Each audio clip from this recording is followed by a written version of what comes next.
Today we're going to be taking a look at how to use more expressive brushwork in our oil painting. And we'll be looking at the painting of Joaquín Sorolla.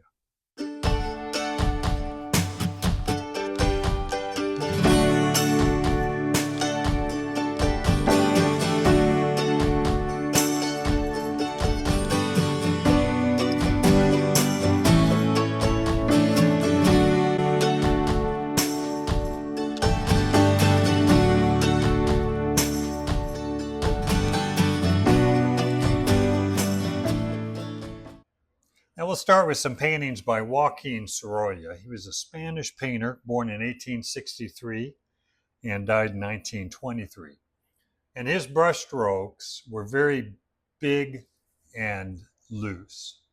And by loose brushstrokes, I don't mean slapdash or something put down as fast as possible.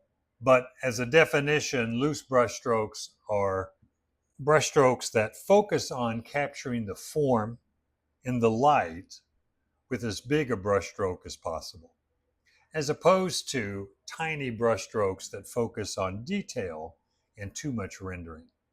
And we can see in Sorolla's painting here, he's using big, simple brushstrokes that follow the flow and the form of the water, especially in the reflection here of the sail, the shape of the shoulder. So using brushstroke to describe things as opposed to copying the photograph where we're trying to render the detail too much, which can look stiff and kind of lifeless. So 5 things we want to focus on when we're thinking about looser brushwork is: number 1, paint to suggest form, not perfection. In other words, don't tighten up. Paint to just suggest things as opposed to being too literal. Number 2, use the biggest brush possible. And if you're new to painting, use a larger brush than what you're comfortable with. In other words, I think our default is to go to a tiny brush and start rendering things just as we see it in a photograph. But force yourself not to do that. Force yourself to use a bigger brush and describe the form with the brushstrokes instead of detail. That was number 2. Number 3, know when to stop, because overworking really kills the brushstrokes. And number 4, use intentional brushstrokes to add movement and rhythm and form to your painting. So move beyond tightness and be intentional about the brushstrokes you're putting down.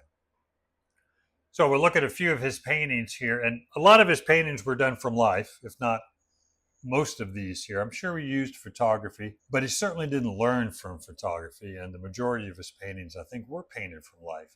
And when you paint from life, you're going to simplify a lot more. You're going to use bigger brushstrokes to suggest what you see because the light changes. So you have to move a little bit faster or quicker or be more intentional about the brushstroke rather than taking your time with a tiny brush to over render or do too much detail.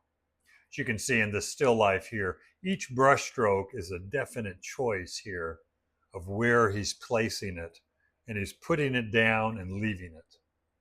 Like the yellow leaves, the light green, the reddish flowers. They're real definite brushstrokes where he's made a decision of where they go, where the brushstroke will stop and where it will end. Now that doesn't mean he's not making mistakes, but when you make a mistake with a brushstroke, scrape it off and start again. Don't just keep going over and over the same brushstroke again trying to fix it, because then it just turns to mud and becomes overly rendered. Now this is a small painting done outside, and here, although he's using smaller brushstrokes, he's not overworking the brushstrokes. He's keeping them simple as possible. But the smaller, shorter brushstrokes show the choppiness of the water, kind of the flow of the water as well. But he's not over blending anything. He's letting the brushstroke with the color and value stand on its own. This one could have been done from life outside, or again, reference, I'm not sure which one, but either way, the brushstrokes are really nice. Again, the short, choppy brushstrokes in the background, not too fussy, just simple brush strokes to kind of show the movement of the water, and then kind of longer flowing brush strokes in the clothing here or the white robe. Really definite brush strokes showing the form and the movement of the cloth there. Here's the idea of keeping the brush strokes as big as possible. Some figures laying on the grass. And again, the movement or the shape of the grass, he's using half rounded green brush strokes here to show the kind of the slightly rolling hills of the grass that they're laying in. And the movement in the figures on the clothing, it's all white, but there's subtle value changes. And you can see each brushstroke kind of interlacing each other, showing the movement of the figure as well. Painting of his wife and two daughters, a lot of really thick brushstrokes. Saw this painting in St. Louis, gosh, I don't know, 30 years ago. And the paint was so thick, you could look at it from the side and just see the paint standing up off the canvas. It looked like a lot of fun to paint. But again, each brush stroke was showing form and movement with very little detail. I mean, there's short, smaller, choppy strokes in the background that I guess you could call detail, but really none on the figures. It's kind of a close-up of an ocean scene. It may not be a close-up. It may be just a finished study of waves. And again, all the value changes are definite brush strokes. The lighter the value, the thicker the paint, and the darker values stay a bit thinner. And that shows some depth also in the painting, where you can vary the thin and thickness of the brush stroke. It's a nice one, a smaller study. And I say study, it's a finished painting. It's probably a study for larger painting, but as it stands, it's finished. It's a work of art. But again, the big, simple shapes with the real definite brush strokes that follow the form of the sail, and kind of the horizontal brush strokes that follow the form of the sand, the flat horizontal sand, goes a long way to showing the form. Another smaller one, the short choppy brush strokes have a lot of movement and vitality to them. And it's the simplicity too, putting things down and keeping them simple, not adding too many values or too many tiny brush strokes. Now I have some of my paintings. We're kind of looking at brush work here. Here, the flow of the waterfall, I'm trying to follow the flow of the water as it comes down. So it's not random brush strokes. They're going a definite direction to show the direction of the water. And I've reduced it to two values, the light and the dark in the water. Got a third value, the darkest dark, or some of the dark rock showing through. But keeping the shapes and the values simple makes it easier for the brush strokes to kind of stand on their own. Same thing with the rocks. I've got 2 or 3 values in the shadow, probably 2 values in the light, and just trying to follow the form, half-rounded brush strokes to show more of the form of the rock. In the shadows, I can get away with more random directions of brush strokes, but the light area in the rocks, on the trees, on the water, that's where I want to follow the form a bit more. Here's a night scene where I'm emphasizing the moonlit or the light paint, the light surfaces with really thicker paint, and being very intentional and leaving the brush stroke, not blending. It's not realistic, like you would see in a photo, or even if you're standing there. So it's not realism when I'm rendering it like that. I guess it is realism to a point, but I'm wanting this area to look like paint, not like an actual rock per se, or a photograph. I'm emphasizing the brush strokes to make it look more like paint. Here's a painting of my wife and grandson, and you can see in the lights especially, the brush strokes. And I got the forehead area here of, 5 or 6 brush strokes being very definite. I got 3 values, kind of a dark, a halftone, and a light, and applying them in such a way that they don't blend. They're not overly blended, but they kind of naturally pull together a little bit. But the values still separate. There's still kind of a blockiness to it to make the forehead and eye socket and cheekbone and nose, more three-dimensional looking. If you overblend, you're going to lose that form. Like I got a definite halftone there, definite halftone on the cheek, definite light, definite dark. And if I blend those together too much, I'm going to lose the form. Even within the shadow, like on Ernie's cheekbone here, it's lighter on top. Shadow's a little darker at the bottom right there. It's real subtle, it's soft edged, but it's not blended too much. And then of course where I have real light against a dark, like in the eye socket here, I'm going to have a real sharp edge. Light against dark's a sharp edge, but subtle value changes or edges, changes of value within a shadow are always very soft. And you get the soft edges by pulling or pushing one value into another inside the shadow, because that's where the softer edges are, and then coming back and hitting the lights again, maybe to create more of a sharp edge. Here's a small kind of market scene, trying to stay away from detail as much as possible and work out colors. And every brushstroke is very definite. The woman's coat here has 3 definite values, 4, I guess, with the darker dark. But I'm trying to keep those separate, real definite strokes to show the form. And I tend to try and keep all the edges somewhat hard until the end. Then I'll go back into the shadow and lose some of the edges inside the shadow, or as something that's turning around gets a little softer as it recedes back. But it is hard to get kind of expressive, loose brushstroke with real thin paint. It helps to keep the paint thicker. And that's a gradual building up of the thicker paint. I don't want to start real thick right away. I want to get all the big, simple shapes and values worked out with a little thinner paint. Once everything is somewhat covered, I know where everything's going to go. I know the 2 to 3 values within a shape. I can put them down thicker. And here the aspen, the group of aspens here is the thickest paint in the lights in the grass. And just building up to that thickness and trying to follow the form of the trees as a group, not as individual trees. Figures are smaller brush strokes, so I'm doing more tiny brush strokes there, but within the figures, I'm trying to keep it simple. No eyes, a nose, a mouth, or fingers, just very, very simple shapes. Trying to keep just 2 to 3 values with each of the shapes. Simple is always better. And it is hard, I think, to see things more simple in a photograph than what they are. It's hard to know what to leave out, but the more you do it, and the more other painters that you study, I think it starts to become a little easier to see and then paint. It becomes easier to see or understand first. Then after a while, it starts to become a little more evident on your painting. It is a process. This is a painting in Taos Pueblo, and using the brush strokes on the flat wall of the adobe here, the different colors, I want them to stand out. I mean, they're real close values, so they don't jump out, but the subtle color, subtle value changes stand out a little bit. I don't want to overblend that.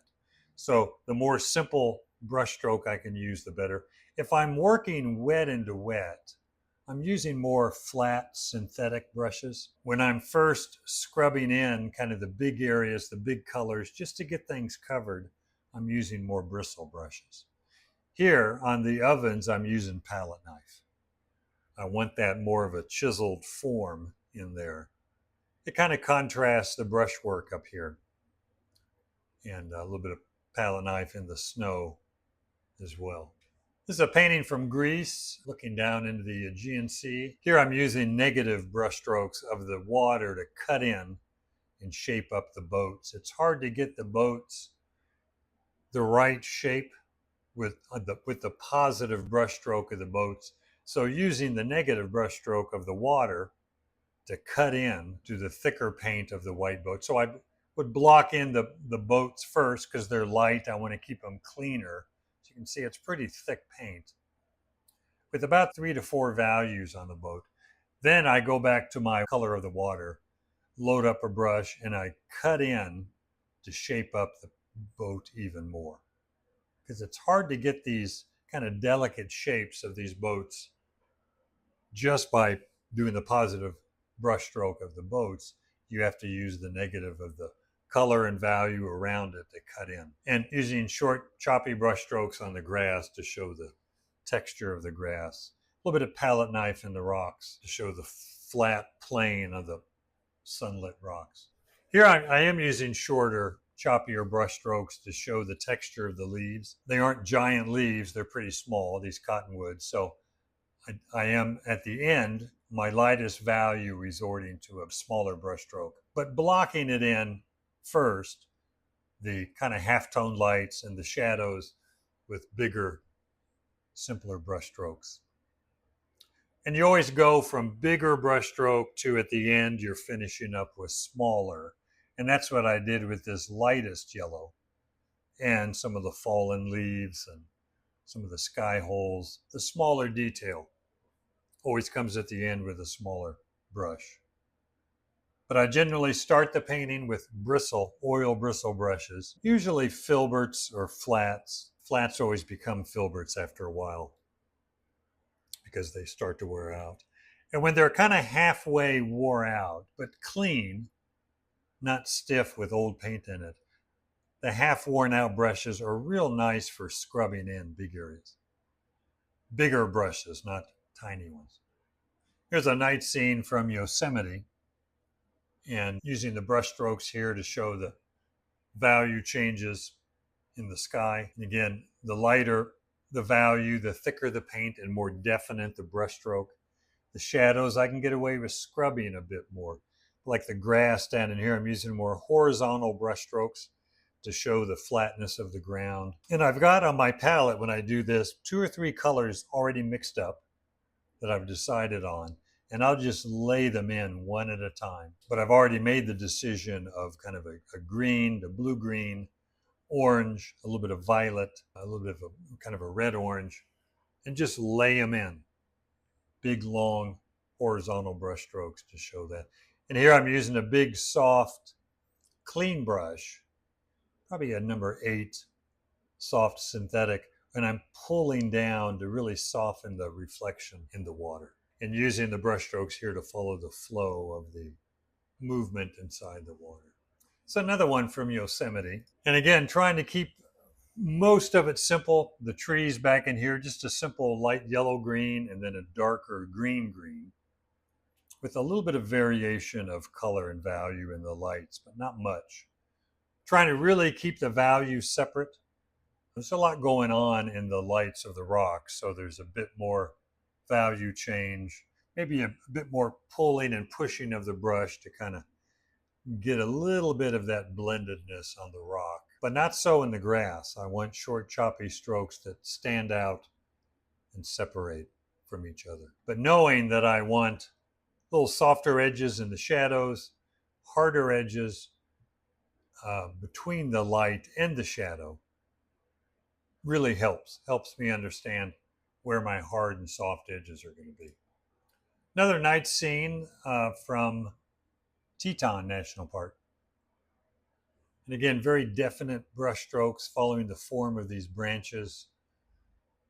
And the more you can simplify, the easier it is with the brush strokes. If I'm too wrapped up in detail and I'm not simplifying, my brush strokes are going to be very stiff and kind of awkward looking. And hopefully these aren't awkward, but a bit looser. And you can see them following the form on the hill, being a little bit more vertical on the sheer cliffs of the rocks back in there. Or within the shadow of the pine trees, it's just kind of scrubbed in, not too thick. Because the thick paint picks up light and creates a glare. So you don't want glare in your shadows. So try and keep those thinner. Here's another one where I'm, again, a little thicker, building up the thick lights in the snow. Zoom in here a little bit. And definite directions to show the flow of the hill in the snow. Kind of half rounded here, a little more slanted here. Cutting into things using some short, choppy brush strokes. But I'm not trying to render. It's about mass and shape and value rather than trying to draw or render individual branches or leaves. Now I do have a couple of branches in here to show some detail, but for the most part it's shape and making a definite decision where a brush stroke will start and where it's going to end. Hope that was helpful about brushwork, and we will see you next time.